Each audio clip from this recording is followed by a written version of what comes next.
शस्त्र और शास्त्र के महारथी परशुराम। मर्यादा पुरुषोत्तम श्री राम जिनका सादर नमन करते हैं, उन शस्त्रधारी और शास्त्रज्ञ भगवान परशुराम की महिमा का वर्णन सब समय की सीमा में संभव नहीं है। दोस्तों, मैं बोलूंगा कि भगवान परशुराम, तो शायद किसी को बुरा लग जाए, भगवान परशुराम को दर्जा यूं ही नहीं मिला। आप जा करके के बारे में पूरा पढ़ लीजिए, कहीं से भी शस्त्र और शास्त्र में इनके ऐसा कोई प्रकांड विद्वान नहीं हुआ। वे योग और नीति के निष्णात थे। तंत्र, कर्म तथा ब्रह्मास्त्र समेत विभिन्न दिव्यास्त्रों के संचालन में भी पारंगत थे, यानी जीवन और अध्यात्म की हर विधा के महारथी। विष्णु के छठे अवतार परशुराम पशुपति तप कर, तो साक्षात वो भगवान विष्णु का अवतार थे। पशुपति का तप कर परशुधारी बने और उन्होंने शस्त्र का प्रयोग कुप्रवृत्तियों का दमन करने के लिए किया। कुछ लोग कहते हैं परशुराम ने जाति विशेष का सदैव विरोध किया, लेकिन यह तार्किक सत्य नहीं। तथ्य तो यह है कि संहार और निर्माण दोनों में कुशल परशुराम जाति नहीं अपितु अवगुण विरोधी थे। स्वयं गोस्वामी तुलसीदास के शब्दों में, जो खल दंड करहु नहीं तोरा, भ्रष्ट हो श्रुति मार्ग मोरा की परंपरा का ही उन्होंने भली भांति पालन किया। परशुराम ने ऋषियों के सम्मान की पुनर्स्थापना के लिए शस्त्र उठाए। उनका उद्देश्य जाति विशेष का विनाश करना नहीं था। यदि ऐसा होता तो वे केवल है वंश का समूल नष्ट नहीं करते। जनक, दशरथ आदि राजाओं का उन्होंने समुचित सम्मान किया।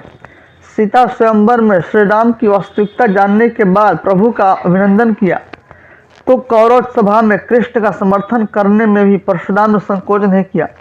दोस्तों, बुरा मत मानिएगा, पूरे हमारे भारत देश के लाखों करोड़ों राजपूत मानते हैं कि भगवान श्री राम राजपूत थे और परशुराम जी भूमिहार थे, भूमिहार ब्राह्मण थे।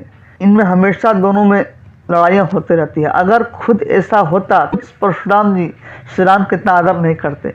उनकी वास्तविकता जानने के बावजूद भी उनका अभिनंदन किया। कर्ण को श्राप उन्होंने इसलिए नहीं दिया कि कुंती पुत्र किसी विशिष्ट जाति से संबंध रखते थे, किंतु असत्य वाचन करने के दंड स्वरूप कर्ण को सारी विद्या विस्मृत हो जाने का श्राप दिया था। कौशल्या पुत्र राम और देवकी नंदन कृष्ण से अगाध स्नेह रखने वाले परशुराम ने गंगा पुत्र देवव्रत भीष्म पितामह को न सिर्फ युद्ध कला में प्रशिक्षित किया, बल्कि यह कहकर आशीष भी दी कि संसार में किसी गुरु को ऐसा शिष्य पुनः कभी न प्राप्त होगा। और यही हुआ भी। पौराणिक मान्यता के अनुसार अक्षय तृतीया को ही त्रेता युग का प्रारंभ हुआ था। इसी दिन यानी वैशाख शुक्ल तृतीया को सरस्वती नदी के तट पर निवास करने वाले ऋषि जमदग्नि तथा माता रेणुका के घर प्रदोष काल में जन्मे थे परशुराम। परशुराम के क्रोध की चर्चा बार बार होती, लेकिन आक्रोश के कारणों की खोज बहुत कम हुई है।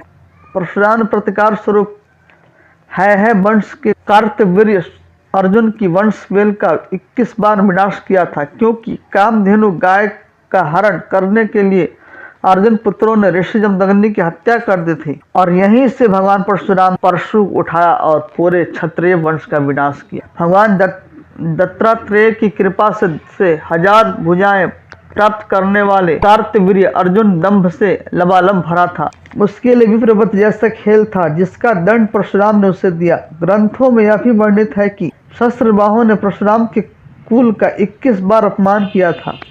परशुराम के पिता की हत्या का समाचार प्रलयातीत था। उनके लिए ऋषि जमदग्नि केवल पिता ही नहीं, ईश्वर भी थे। इतिहास प्रमाण है कि परशुराम ने गंधर्वों के राजा चित्ररथ पर आकर्षित हुई मां रेणुका का पिता का आदेश मिलने पर वध कर दिया था। जमदग्नि ने पितृ आज्ञा का विरोध कर रहे पुत्रों रुक्मवान, सुखेण, वसु तथा विश्वासनाश को जड़ होने का श्राप दिया, लेकिन बाद में परशुराम के अनुरोध पर उन्होंने दयावश पत्नी और पुत्रों को पुनर्जीवित कर दिया। पशुपति भक्त परशुराम ने श्री राम पर भी क्रोध इसलिए व्यक्त किया क्योंकि अयोध्या नरेश ने शिव धनुष को तोड़ा था। वाल्मीकि रामायण के बाल कांड में यह संदर्भ है कि भगवान परशुराम ने वैष्णव धनुष का सरसंधान करने के लिए श्री राम को कहा। जब वे इसमें सफल हुए तब परशुराम ने भी समझ लिया कि विष्णु ने श्री राम स्वरूप धारण किया है। शायद दोस्तों आप लोग पता नहीं होगा, परशुराम के क्रोध का सामना तो गणपति गणेश को भी करना पड़ा था। मंगल मूर्ति ने परशुराम को दर्शन से रोक लिया था। रुष्ट परशुराम ने उन पर परशु प्रहार किया, जिससे गणेश का एक दांत नष्ट हो गया और वे एक दंत कहलाए। हाँ दोस्तों, सभी को भगवान गणेश का एक दंत क्यों कहा गया, इसका कारण पता नहीं होगा। यहाँ स्पष्ट लिखा हुआ है कि मंगल मूर्ति ने परशुराम को शिव दर्शन से रोक लिया था। इसी से रुष्ट, इसी से क्रोधित परशुराम ने उन पर परशु प्रहार किया, जिससे गणेश का एक दांत नष्ट हो गया और वे एक दंत कहलाए। अश्वत्थामा, हनुमान और विभीषण की भ्रांति प्रभु स्वरूप परशुराम के संबंध में भी यह बात मानी जाती है कि वे चिरजीवी हैं और श्रीमद् भागवत महापुराण में वर्णित है। अगर मेरे द्वारा कही हुई कोई भी शब्द, कोई भी पार्ट इसमें गलत हो तो प्लीज़ कमेंट करें और कमेंट बॉक्स में जय परशुराम लिखना ना भूलें। Thanks for watching. मिलते हैं नई कहानी के साथ।